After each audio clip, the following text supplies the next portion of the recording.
Okay, in this video we'll be showing you how to unclog a bathroom sink. First and foremost, always check your sink trap first. Real easy procedure. Just unhook it, check in there. The clog is there, put it back together. Good to go, nothing to worry about. If it's a rental house though, and you run across this problem a lot, I'm gonna show you a video that'll show you the method that I use. Okay, this is a real messy job. You're gonna need some buckets and some rags, clean up everything. It's kind of nasty at first, but once you get this done the first time, you're good to go. Tools you'll need: a Sawzall, maybe 50, 60 bucks, or borrow one. A drain snake, $15. Metal cutting bit, maybe $5. Transition coupling, it's nothing but a rubber coupling with two end pieces. Transition coupling is nothing but a rubber coupling, and it has two metal end pieces that you squeeze, that you tighten up and squeeze together around the pipe. The reason I use this is so that if they put something else in there, you can easily just go and unhook that and snake it back out and keep it moving.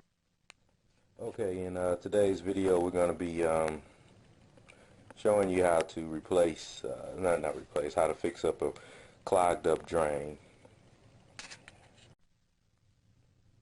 Okay, these will be the tools you'll need. You'll need a DeWalt Sawzall, or any kind of Sawzall. Just cordless is better because getting into those tight spots where you got pipes at is kind of rough.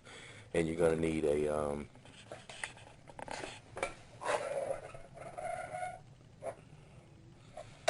drain cleaner, a snake. You're going to need a snake. You can get these cheap at any hardware store. The screw nozzle is a point to be noted. You'll need to use that in order to get it tight so that you can spin it out. Persistence is the key. That's it. Those two tools and a fitting. You'll be needing a fitting. And like I say, okay, so you're going to take your saw and you're going to cut. And you're going to make sure that the cuts you're going to make sure the cuts are smaller than the jacket that you're going to use. You're going to cut and you're going to cut.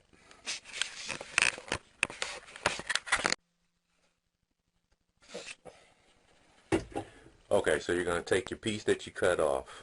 You take that with you to the hardware store and you measure that up with the correct fitting that will fit. It's like a plastic sleeve and it just rolls in. And like I say, the reason I'm doing this is so that if you ever get clogged up again in rental homes and stuff like that, this will happen because people are going to take the socket out the drain. So then you can unplug this whenever you need to.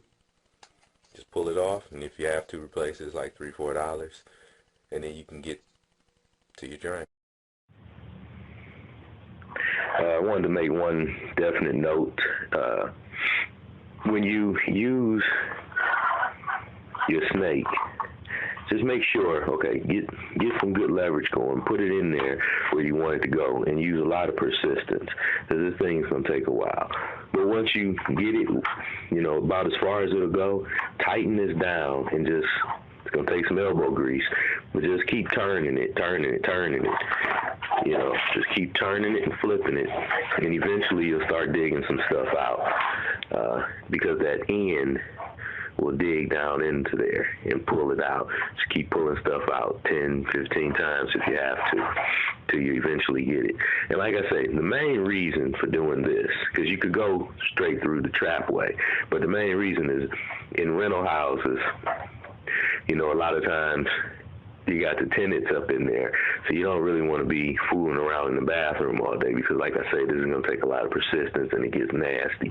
So that's why I say just put that sleeve in the basement, and then you can just unhook that and clean it out whenever you need to.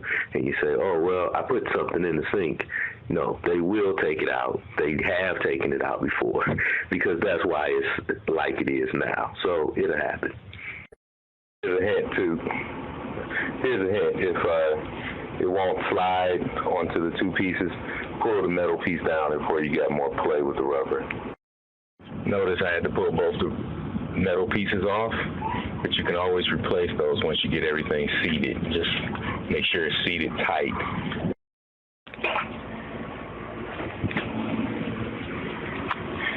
Use a flathead screwdriver to tighten up the tips. Once you have everything tightened up, turn your water on, make sure everything's flowing good. Okay, and make sure that both metal clamps actually are around the metal pole, not in the sink. Okay, and like I say, if you ever run into a problem again and it's not in the trap, now you can just come and take this loose and then snake it again. If you're wondering where is this located, this would be along your main pipe. You'll see the main pipe because it has that catch down there, okay? And like I said, this is mostly in older houses that you'll be rehabbing and selling or renting or whatever. So you have your toilet, you have your shower main, and then normally your sink will come off, number 2.